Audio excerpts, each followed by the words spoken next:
Assalamualaikum warahmatullahi wabarakatuh. Halo semuanya, selamat datang dan terima kasih telah menyempatkan waktu untuk menyimak video pembelajaran ini. Dalam kesempatan kali ini, kami dari kelompok 11 akan membahas sebuah topik yang sangat penting dan relevan, khususnya dalam ruang lingkup pendidikan bahasa Arab. Sebelum kita mulai pembahasan, izinkan kami memperkenalkan diri terlebih dahulu. Kami adalah mahasiswa dari program studi pendidikan bahasa Arab. Kelompok kami terdiri dari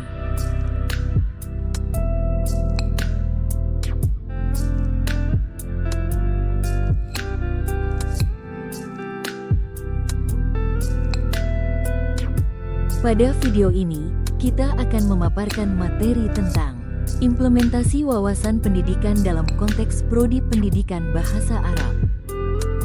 Melalui video ini, kita akan bersama-sama menelusuri apa itu wawasan pendidikan dan unsur-unsurnya, mengapa wawasan pendidikan menjadi fondasi penting dalam mendidik, dan bagaimana penerapannya secara langsung dalam kehidupan akademik, kegiatan belajar mengajar, dan peran kita sebagai calon pendidik bahasa Arab. Jadi, mari kita ikuti pembahasan ini secara perlahan dan menyeluruh. Semoga apa yang kami sampaikan dapat menjadi ilmu yang bermanfaat dan inspirasi untuk kita semua. Siap untuk menyelami lebih dalam? Mari kita mulai.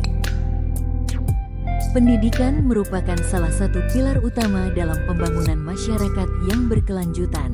Dalam konteks ini, wawasan pendidikan berperan sebagai kerangka acuan yang mengarahkan proses belajar mengajar, membantu pendidik dan peserta didik dalam mencapai tujuan pendidikan yang diharapkan. Wawasan pendidikan tidak hanya berfokus pada transfer pengetahuan, tetapi juga pada pembentukan karakter, keterampilan, dan nilai-nilai yang diperlukan untuk menghadapi tantangan zaman. Wawasan pendidikan memegang peranan penting dalam pengembangan keilmuan di program studi pendidikan bahasa Arab. Sebagai bagian integral dari sistem pendidikan, wawasan ini memberikan kerangka acuan yang jelas bagi pendidik dan mahasiswa dalam memahami tujuan pembelajaran serta nilai-nilai yang harus ditanamkan. Dengan adanya wawasan pendidikan yang komprehensif, Prodi Pendidikan Bahasa Arab dapat merumuskan kurikulum yang tidak hanya relevan dengan kebutuhan masyarakat, tetapi juga responsif terhadap perkembangan zaman. Hal ini penting, mengingat bahasa Arab bukan hanya digunakan dalam konteks akademis, tetapi juga dalam berbagai aspek kehidupan, termasuk budaya, ekonomi, dan komunikasi internasional. Secara keseluruhan, integrasi wawasan pendidikan dalam prodi pendidikan bahasa Arab memiliki potensi besar untuk meningkatkan kualitas pendidikan dan menghasilkan lulusan yang siap menghadapi tantangan global.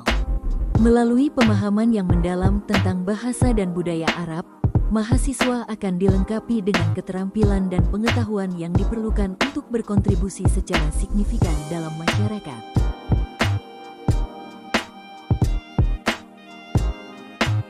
Pendidikan adalah suatu proses, teknik, dan metode belajar mengajar dengan maksud mentransfer suatu pengetahuan dari seseorang kepada orang lain melalui prosedur yang sistematis dan terorganisir yang berlangsung dalam jangka waktu yang relatif lama. Sedangkan menurut Pusat Bahasa Departemen Pendidikan Nasional, pendidikan adalah proses mengubah sikap dan tata cara seseorang atau kelompok orang dalam usaha mendewasakan manusia melalui upaya pengajaran dan pelatihan. Menurut Hasibuan yang dikutip dari Edwin B. Filippo, pendidikan adalah berhubungan dengan peningkatan pengetahuan umum dan pemahaman atas lingkungan kita secara menyeluruh. Dalam URI No. 20 tahun 2003 tentang Sistem Pendidikan Nasional, Pasal 1 menerangkan bahwa pendidikan adalah usaha sadar dan terencana untuk mewujudkan suasana belajar dan proses pembelajaran agar peserta didik secara aktif mengembangkan potensi dirinya untuk memiliki kekuatan spiritual keagamaan, pengendalian diri, kepribadian, kecerdasan, akhlak mulia, serta keterampilan yang diperlukan dirinya, masyarakat, bangsa, dan negara. Pengertian pendidikan menurut Instruksi Presiden No. 15 tahun 1974 pendidikan adalah segala sesuatu usaha untuk membina kepribadian dan mengembangkan kemampuan manusia Indonesia, jasmani dan rohani yang berlangsung seumur hidup, baik di dalam maupun di luar sekolah dalam rangka pembangunan persatuan Indonesia dan masyarakat yang adil, makmur berdasarkan Pancasila. Beberapa pengertian pendidikan menurut para ahli.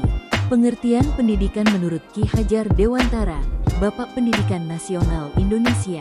Menurut Ki Hajar Dewantara bahwa pengertian pendidikan adalah tuntutan di dalam hidup tumbuhnya anak-anak.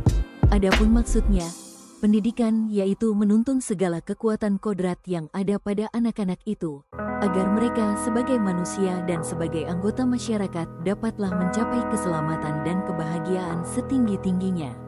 Menurut Ahmad D. Marimba, pengertian pendidikan menurut Ahmad D. Marimba adalah bimbingan atau bimbingan secara sadar oleh pendidik terdapat perkembangan jasmani dan rohani terdidik menuju terbentuknya kepribadian yang utama. Pengertian pendidikan menurut Guning dan Konstam adalah proses pembentukan hati nurani, sebuah pembentukan dan penentuan diri secara etis yang sesuai dengan hati nurani. Pengertian pendidikan menurut Carter V. Good bahwa pendidikan adalah proses perkembangan kecakapan individu dalam sikap dan perilaku bermasyarakat. Proses sosial di mana seseorang dipengaruhi oleh suatu lingkungan yang terorganisir, seperti rumah atau sekolah, sehingga dapat mencapai perkembangan diri dan kecakapan sosial. Pengertian pendidikan berdasarkan UU Nomor 20 Tahun 2003 adalah usaha sadar dan terencana untuk mewujudkan suasana belajar dan proses pembelajaran agar peserta didik secara aktif mengembangkan potensi dirinya untuk memiliki kekuatan spiritual keagamaan, pengendalian diri, kepribadian, kecerdasan, akhlak mulia, serta keterampilan yang diperlukan dirinya, masyarakat, bangsa, dan negara. Menurut Kamus Besar BES Indonesia, KBBI, pendidikan yakni satu sistem evaluasi untuk tiap-tiap individu untuk meraih pengetahuan serta pemahaman yang lebih tinggi tentang objek spesifik serta khusus. Pengetahuan yang didapat secara resmi itu menyebabkan pada tiap-tiap individu yakni mempunyai pola pikir, tingkah laku, serta akhlak yang sesuai dengan pendidikan yang diperolehnya.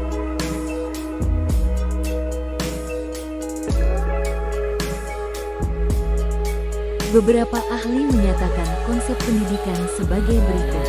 Konsep pendidikan menurut Ki Hajar Dewantara disebut dengan Tringa, Nga, adalah abjad terakhir dalam tulisan Jawa atau Saka, yang merupakan singkatan dari ngerti, aspek pengetahuan, ngerasa, aspek perasaan, ngelakoni, aspek psikomotorik.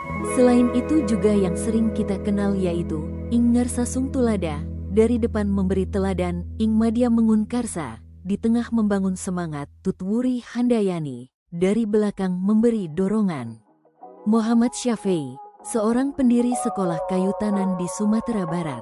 Menurutnya, dasar pendidikan adalah berpikir secara logis dan rasional dan meninggalkan cara berpikir mistik dan takhayul. Isi pendidikan disesuaikan dengan kebutuhan masyarakat dan kegunaan hasil pendidikan untuk kemajuan masyarakat.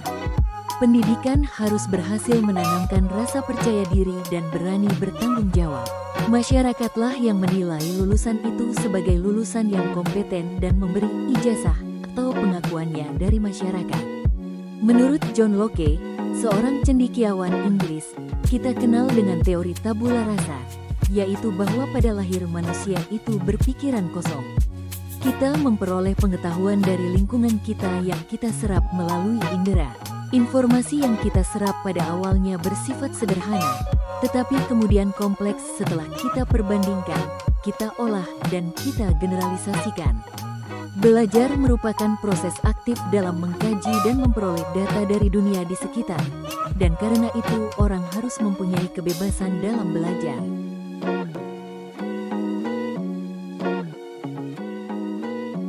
Berdasarkan Undang-Undang No. 2 Tahun 1985 yang berbunyi bahwa tujuan pendidikan yaitu mencerdaskan kehidupan bangsa dan mengembangkan manusia yang seutuhnya, yaitu yang beriman dan bertakwa kepada Tuhan Yang Maha Esa dan berbudi pekerti luhur, memiliki pengetahuan dan keterampilan, kesehatan jasmani dan rohani, kepribadian yang mantap dan mandiri serta rasa tanggung jawab kemasyarakatan bangsa. Berdasarkan MPRS No. 2 tahun 1960 bahwa tujuan pendidikan adalah membentuk Pancasila sejati berdasarkan ketentuan-ketentuan yang dikehendaki oleh pembukaan UUD 1945 dan isi UUD 1945. Tujuan pendidikan nasional dalam UUD 1945 versi amandemen 1. Pasal 31 ayat 3 menyebutkan pemerintah mengusahakan dan menyelenggarakan satu sistem pendidikan nasional yang meningkatkan keimanan dan ketakwaan serta akhlak mulia dalam rangka mencerdaskan kehidupan bangsa yang diatur dengan undang-undang. 2. Pasal 31 ayat 5 menyebutkan pemerintah memajukan ilmu pengetahuan dan teknologi dengan menunjang tinggi nilai-nilai agama dan persatuan bangsa untuk kemajuan peradaban serta kesejahteraan umat manusia. Berdasarkan Undang-Undang No. 20 Tahun 2003 mengenai Sistem Pendidikan Nasional dalam Pasal 3, bahwa tujuan pendidikan nasional adalah mengembangkan potensi peserta didik agar menjadi manusia yang beriman dan bertakwa kepada Tuhan Yang Maha Esa, berakhlak mulia, sehat, berilmu, cakap, kreatif, mandiri, dan menjadi warga negara yang demokratis serta bertanggung jawab.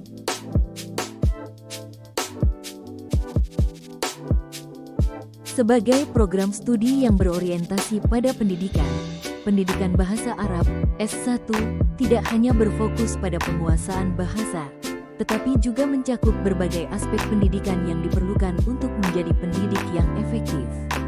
Beberapa aspek penting yang dibahas meliputi metodologi pengajaran bahasa Arab. Program ini mencakup berbagai metode pengajaran bahasa Arab yang efektif, termasuk pendekatan komunikatif, berbasis tugas, dan berbasis literasi. Mahasiswa akan mempelajari cara merancang materi pengajaran, mengelola kelas, dan memanfaatkan teknologi untuk mendukung pembelajaran.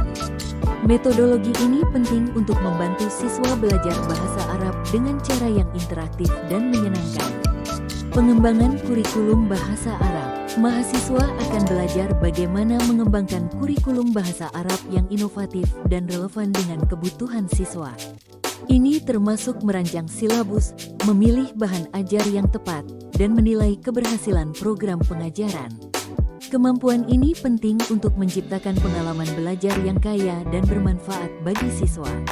Penilaian dan evaluasi pendidikan. Program ini juga mencakup teknik penilaian dan evaluasi yang digunakan untuk mengukur kompetensi siswa dalam bahasa Arab. Mahasiswa akan belajar bagaimana mengembangkan alat evaluasi yang tepat, seperti ujian lisan, tes tertulis, dan penilaian proyek. Evaluasi yang baik akan membantu dalam menilai kemajuan siswa dan memberikan umpan balik yang konstruktif untuk perbaikan. Psikologi pendidikan dan manajemen kelas. Pemahaman tentang psikologi pendidikan membantu mahasiswa memahami bagaimana siswa belajar dan berkembang. Mereka akan mempelajari teori-teori pembelajaran dan faktor-faktor yang mempengaruhi proses belajar. Selain itu, manajemen kelas yang efektif akan diajarkan untuk menciptakan lingkungan belajar yang kondusif dan mengatasi masalah yang mungkin timbul di kelas. Inovasi dalam pengajaran bahasa. Program ini juga mendorong inovasi dalam pengajaran bahasa Arab, termasuk penggunaan teknologi modern seperti aplikasi pembelajaran bahasa dan alat bantu multimedia. Mahasiswa akan belajar bagaimana memanfaatkan teknologi ini untuk meningkatkan keterlibatan siswa dan membuat pembelajaran lebih efektif dan menarik. Program studi pendidikan bahasa Arab S1 adalah pilihan yang tepat bagi mereka yang memiliki minat dalam bahasa dan pendidikan. Program ini tidak hanya memberikan pemahaman yang mendalam tentang bahasa Arab, tetapi juga membekali mahasiswa dengan keterampilan pedagogis yang diperlukan untuk menjadi pendidik yang efektif. Dengan kurikulum yang dirancang untuk mengembangkan kemampuan bahasa dan aspek pendidikan, lulusan program ini siap untuk menghadapi tantangan dan peluang dalam dunia pendidikan bahasa Arab. Berikut adalah beberapa implementasi wawasan pendidikan dalam kurikulum. Integrasi filsafat pendidikan dalam desain kurikulum. Pemikiran filosofis telah diintegrasikan secara menyeluruh dalam kurikulum program studi pendidikan bahasa Arab (PBA) melalui 3 pendekatan utama. Pertama, dalam hal tujuan kurikulum, terdapat perbedaan filosofis yang cukup mencolok antara PTKIN, Perguruan Tinggi Keagamaan Islam Negeri, dengan Universitas Umum. PTKIN cenderung mengadopsi pendekatan perennialisme yang menekankan penguasaan teks-teks klasik dan warisan intelektual Islam, sementara Universitas Umum lebih berorientasi progresif dengan fokus pada pengembangan kompetensi komunikatif dan pembelajaran kontekstual. Kedua, integrasi filosofi terlihat jelas dalam struktur mata kuliah yang dirancang. Program studi ini secara sengaja memasukkan mata kuliah seperti filsafat bahasa, filsafat pendidikan Islam, dan sejarah pemikiran pendidikan bahasa Arab yang secara eksplisit mengandung unsur-unsur filosofis. Bahkan mata kuliah inti seperti metodologi pembelajaran bahasa Arab pun dikembangkan berdasarkan landasan filosofis tertentu, menunjukkan kedalaman integrasi pemikiran filosofis dalam kurikulum. Ketiga, beberapa program studi PBA khususnya di UIN menerapkan pendekatan integratif yang menjadi ciri khas filosofi pendidikan Islam kontemporer. Pendekatan ini berupaya menghilangkan dikotomi antara ilmu agama dan ilmu umum, sekaligus memadukan tradisi dengan modernisasi. Implementasinya dapat dilihat pada mata kuliah inovatif seperti pembelajaran bahasa Arab berbasis teknologi dan linguistik kontrastif Arab Indonesia, yang mencerminkan upaya nyata dalam mensinergikan berbagai disiplin ilmu. Penerapan psikologi pendidikan dalam pembelajaran bahasa Arab. Penggunaan metode mengajar yang beragam disesuaikan dengan gaya belajar mahasiswa. Dosen tidak hanya mengandalkan satu metode, tetapi memakai berbagai pendekatan seperti 1. Metode audiolingual untuk melatih pendengaran dan percakapan. 2. Metode komunikatif untuk praktik berbicara sehari-hari. 3. Sekstopedia yang memanfaatkan musik untuk menciptakan suasana belajar rileks. 4. Silent Way yang mendorong kemandirian belajar. 5. Pembelajaran kelompok untuk interaksi sosial. Dan 6. Total Physical Response yang melibatkan gerakan fisik. Semua metode ini dirancang berdasarkan pemahaman tentang proses belajar manusia dalam psikologi pendidikan. Pengembangan keterampilan tambahan di luar penguasaan bahasa Arab.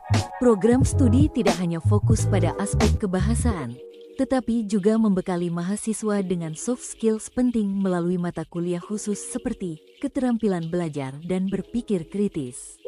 Berbagai aktivitas seperti diskusi kelompok, presentasi, dan proyek kolaboratif sengaja dirancang untuk melatih kemampuan berpikir kritis, kreativitas, kerja sama tim, dan komunikasi efektif. Penerapan pendekatan psikologi positif dalam menciptakan lingkungan belajar yang mendukung. Dosen berusaha membangun suasana kelas yang nyaman dan motivasi dengan beberapa strategi. 1.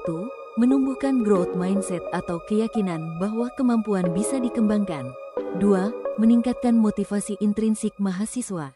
3. Memberikan apresiasi dan umpan balik yang membangun. Serta 4.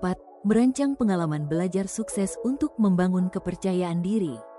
Pendekatan ini membantu mahasiswa belajar lebih optimal dan menyenangkan. Menyesuaikan pembelajaran dengan budaya dan masyarakat. Program studi ini secara aktif mengadaptasi materi pembelajaran agar relevan dengan konteks sosial budaya Indonesia.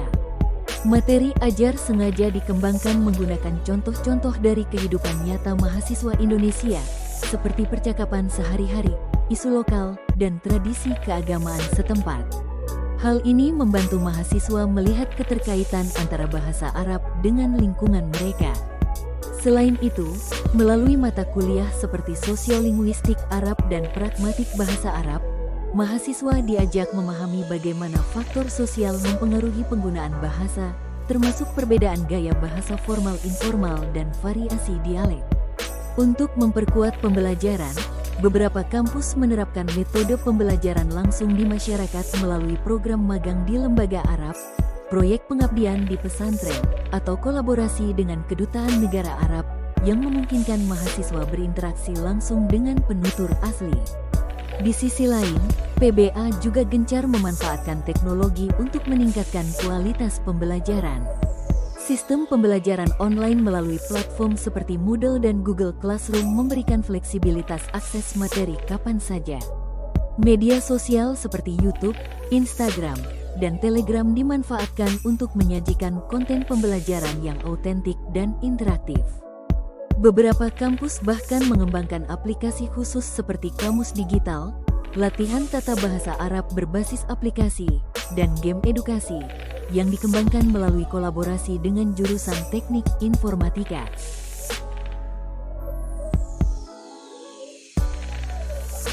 Dalam melaksanakan sesuatu tentu ada hambatan yang harus dilalui.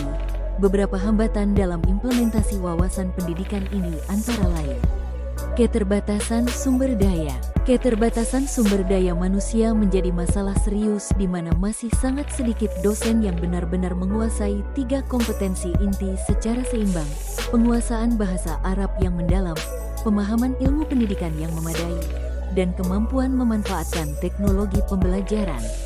Kondisi ini diperparah oleh ketimpangan kualifikasi dosen. Lulusan Timur Tengah memang memiliki penguasaan bahasa Arab yang kuat namun kurang dalam metodologi pengajaran. Sementara lulusan dalam negeri lebih memahami ilmu pendidikan tetapi kemampuan bahasa Arabnya seringkali masih terbatas. Masih banyak guru bahasa Arab yang belum memiliki kompetensi pedagogik dan profesional yang memadai, sehingga menghambat efektivitas pembelajaran. Keterbatasan jumlah dan kualitas pengajar bahasa Arab merupakan isu serius yang dapat mempengaruhi efektivitas pembelajaran di tingkat global. Analisis dalam hal ini mencakup evaluasi terhadap ketersediaan pelatihan bagi pengajar, pemahaman terhadap metode pengajaran yang efektif, dan upaya untuk meningkatkan kualifikasi pengajar agar mampu mengatasi berbagai kebutuhan siswa dari berbagai latar belakang. Selain itu, masalah infrastruktur yang tidak memadai, terutama di perguruan tinggi swasta dan kampus daerah. Banyak program studi yang masih kekurangan laboratorium bahasa dengan peralatan lengkap, koleksi perpustakaan yang memadai, serta jaringan internet yang stabil. Keterbatasan fasilitas dasar ini secara signifikan menghambat penerapan metode pembelajaran modern yang seharusnya bisa meningkatkan kualitas pendidikan. Lalu, masalah pendanaan yang terbatas menjadi penghalang besar bagi pengembangan program studi. Anggaran yang minim membuat banyak rencana pengembangan seperti program pertukaran pelajar internasional, pengadaan teknologi pembelajaran terkini, maupun penelitian kolaboratif dengan institusi lain seringkali tidak dapat terwujud. Akibatnya, berbagai inovasi dan gagasan peningkatan kualitas pendidikan harus tertahan hanya karena kendala finansial ini. Kurikulum yang kurang relevan. Terkadang terjadi gap antara kurikulum tertulis dengan praktik di kelas di mana rencana pembelajaran yang telah disusun seringkali tidak terimplementasi dengan baik. Hal ini disebabkan oleh beberapa faktor seperti alokasi waktu mengajar yang terlalu singkat, keterbatasan fasilitas pendukung, serta perbedaan pemahaman antar dosen dalam menerjemahkan kurikulum. Selain itu, terdapat jarak antara hasil penelitian dengan praktik pembelajaran. Meskipun telah banyak penelitian tentang metodologi pembelajaran bahasa Arab yang efektif, temuan-temuan ini jarang diaplikasikan secara nyata dalam proses belajar mengajar sehari-hari. Dampaknya, metode pengajaran cenderung stagnan dan tidak berkembang, sementara mahasiswa lebih banyak mendapatkan pengetahuan teoritis tanpa pengalaman praktik yang memadai. Kurikulum bahasa Arab seringkali tidak disesuaikan dengan kebutuhan zaman, sehingga pembelajaran menjadi kaku dan kurang menarik bagi siswa.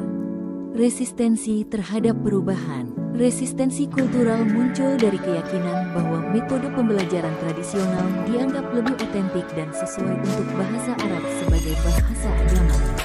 Pandangan ini menciptakan hambatan psikologis dalam mengadopsi metode pembelajaran kontemporer yang lebih efektif, karena banyak yang merasa pendekatan klasik sudah cukup baik dan tidak perlu diubah.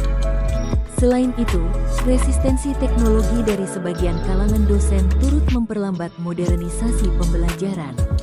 Banyak pengajar yang enggan beralih ke teknologi baru karena berbagai alasan, mulai dari keterbatasan kemampuan digital, kekhawatiran akan bertambahnya beban kerja, hingga ketidaknyamanan dalam menghadapi perubahan.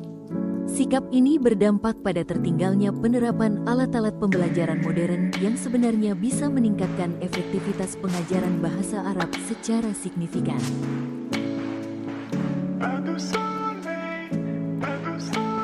Dalam proses pembelajaran bahasa Arab, ada dua metode, yaitu umum dan khusus, yang perlu dipertimbangkan.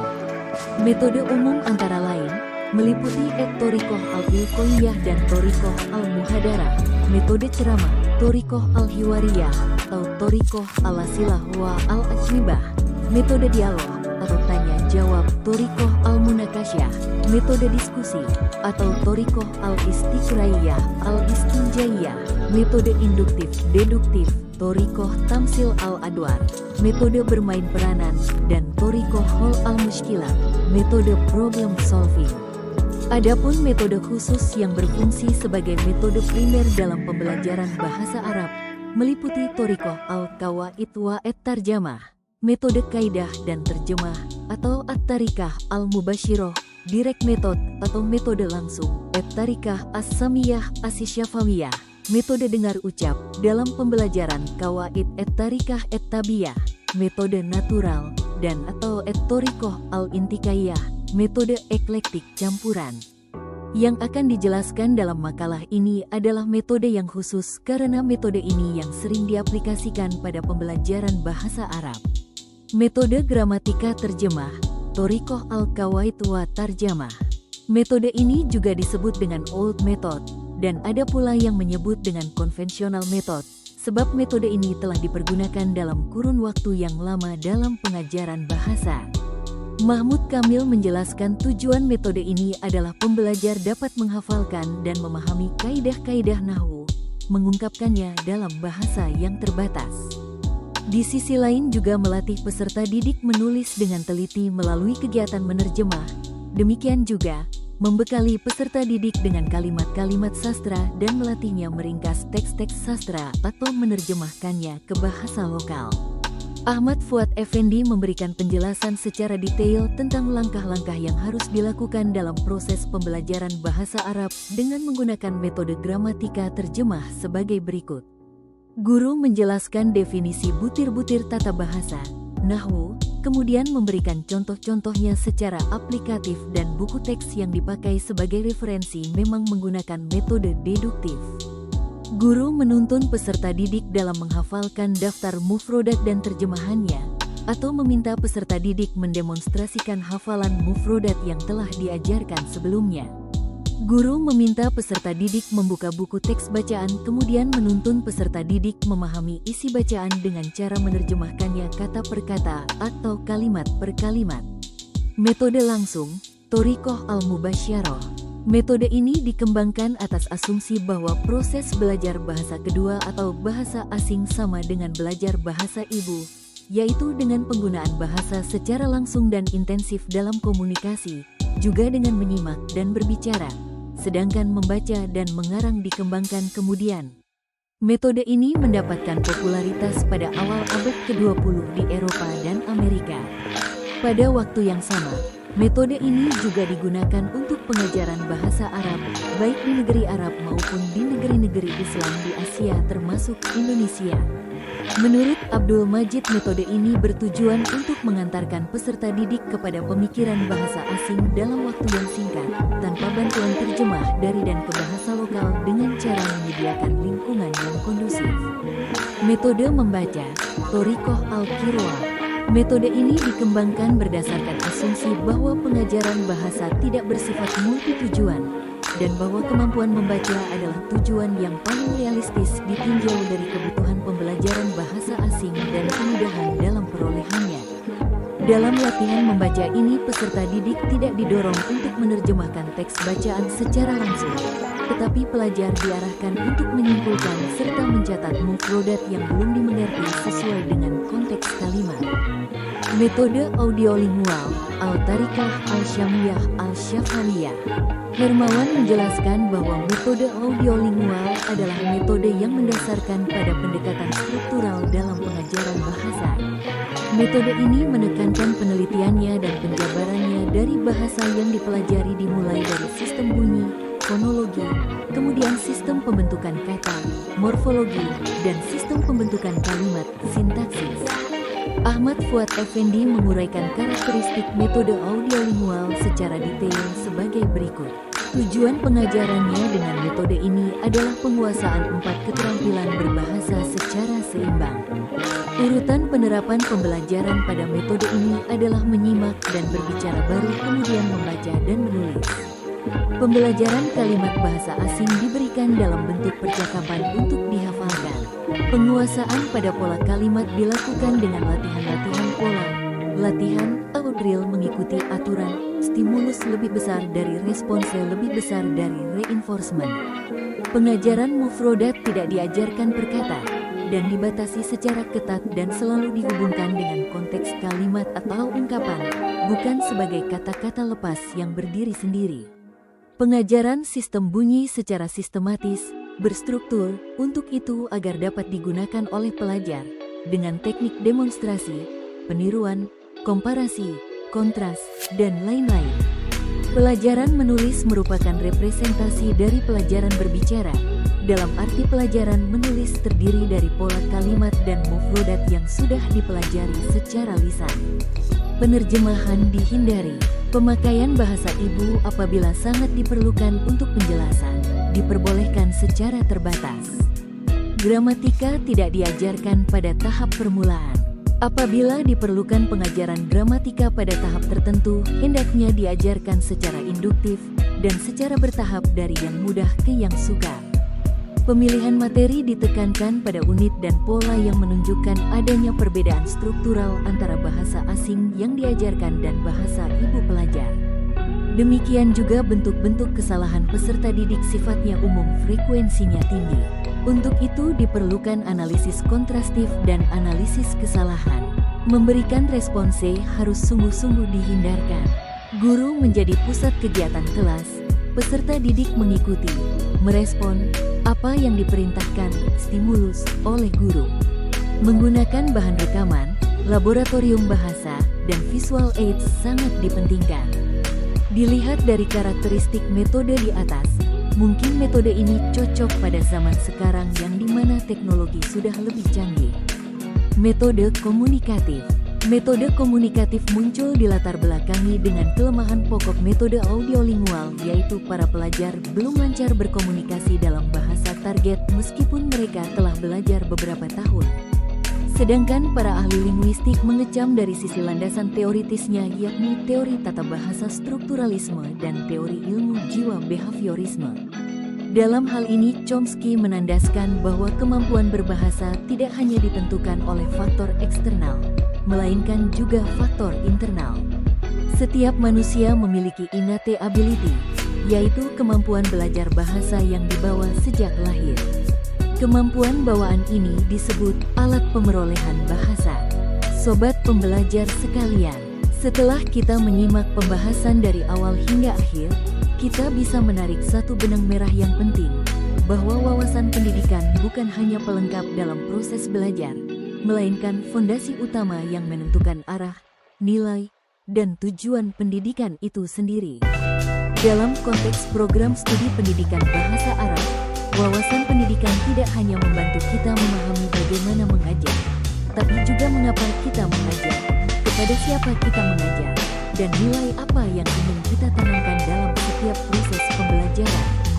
Melalui wawasan pendidikan, kita diajak untuk tidak sekadar menjadi pengajar, tapi menjadi pendidik yang sadar, reflektif, dan berorientasi pada pembentukan karakter dan nilai kemanusiaan. Khususnya ketika kita membawa misi besar untuk menyampaikan bahasa Arab, sebuah bahasa yang syarat makna, budaya, dan nilai spiritual. Kami berharap apa yang telah kami sampaikan dalam video ini bisa menjadi pemantik semangat bagi kita semua untuk terus belajar, memperluas wawasan, dan menjadi bagian dari perubahan positif di dunia pendidikan. Dan jika ada kekurangan dalam penyampaian kami, baik dari sisi isi, teknis, maupun penyajian, kami mohon maaf yang sebesar-besarnya. Kami terbuka untuk masukan, karena kami pun masih dalam proses belajar. Akhir kata, semoga video ini bermanfaat, dapat menambah pemahaman, dan menginspirasi kita semua untuk menjadi pendidik yang tidak hanya cerdas secara intelektual, tetapi juga kaya secara wawasan dan bijak dalam mengamalkan ilmu. Terima kasih telah menyimak sampai akhir.